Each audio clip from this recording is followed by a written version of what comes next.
Halo semua, perkenalkan nama saya Destina Talia Surbakti, NIM 80 2019 258. Hari ini saya akan menjelaskan asesmen terkait peran guru terhadap pengetahuan siswa SD. Mari kita simak bersama-sama ya. Yang pertama adalah pendahuluan. Sekolah merupakan suatu lembaga yang mengelola dan menyelenggarakan pendidikan serta pengajaran kepada peserta didik dalam usaha mencapai tujuan yang diharapkan. Selain itu, sekolah juga merupakan tempat yang tepat dalam membangun kecerdasan, sikap, dan kemampuan peserta didik dalam menghadapi realita kehidupan. Namun, masa pandemi seperti saat ini justru mengakibatkan banyak masalah serius, terutama di daerah pedesaan. Kebijakan pemerintah untuk meliburkan sekolah ternyata membuat minat dan pengetahuan siswa menurun. Guru-guru yang mengajar juga kurang terampil untuk mempersiapkan siswa kembali belajar seperti biasa. Pendidikan guru yang terbatas tentu membuat sistem pengajaran yang dilakukan tidak sesuai dengan tuntutan kurikulum yang semakin berkembang. Nah, lalu bagaimana ya cara yang tepat untuk menghadapi masalah tersebut? Mari kita simak teorinya. Kesulitan dalam mengikuti pelajaran oleh siswa SD menjadi tantangan besar bagi para guru yang memiliki pengetahuan yang kurang di bidang pelajaran tertentu.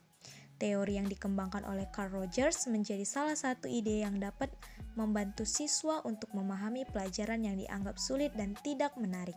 Teori belajar yang digunakan Rogers yaitu teori belajar humanistik. Aplikasi teori humanistik ini lebih mengarahkan siswa berpikir induktif, mementingkan pengalaman, serta membutuhkan keterampilan dalam melibatkan siswa secara aktif untuk proses belajar. Dengan cara berdiskusi, membentuk kelompok sehingga siswa berkesempatan mengemukakan pendapat masing-masing di depan kelas. Teori belajar humanistik membantu siswa untuk menetapkan dan meraih tujuan sebagai salah satu cara manusia mengatur kehidupan dan mencapai hasil yang diinginkan. Teori humanistik yang menetapkan dua tipe pembelajaran yaitu tipe kognitif dan eksperiental. Tipe pembelajaran ini cocok ditetapkan pada kasus kurangnya pemahaman siswa SD terhadap pelajaran.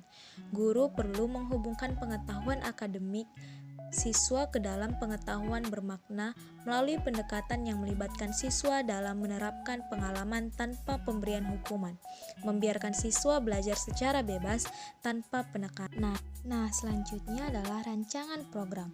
Rancangan program yang akan dibuat adalah penampilan video dan praktik di kelas secara berkelompok.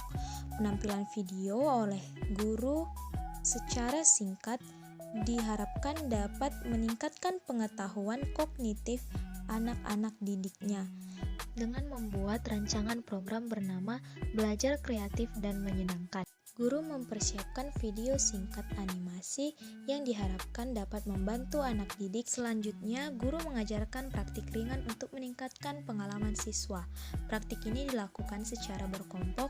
Selain melatih motorik anak, praktik yang akan dilakukan mampu meningkatkan ingatan siswa tentang pelajaran yang sudah diajarkan guru melalui video. Video singkat dan praktik-praktik ringan ini termasuk dalam tipe kognitif dan tipe eksperiental yang dibawakan oleh Carl Rogers. Baiklah teman-teman, yang terakhir ada evaluasi rancangan program. Seperti yang kita ketahui, setelah membuat program belajar, kita perlu mengevaluasi apakah program tersebut efektif atau tidak. Evaluasi yang dilakukan adalah dengan melakukan tes. Tes yang dilakukan di awal pembelajaran atau pretest, yaitu peserta didik diminta untuk melakukan presentasi di depan kelas, mempresentasikan hasil praktik yang diajarkan oleh guru. Kemudian tes yang dilakukan di akhir atau post-test adalah dengan melakukan tes tertulis melalui soal pilihan berganda atau uraian tentang pelajaran yang dipraktikkan sebelumnya. Setelah itu dilakukan pengukuran skala interval dengan menghitung nilai rata-rata siswa yang mampu mengerjakan soal-soal pilihan berganda dan uraian. Dari tes dan pengukuran tersebut dapat dinilai seberapa efektif penerapan program belajar kreatif dan menyenangkan tersebut. Sekian dan terima kasih.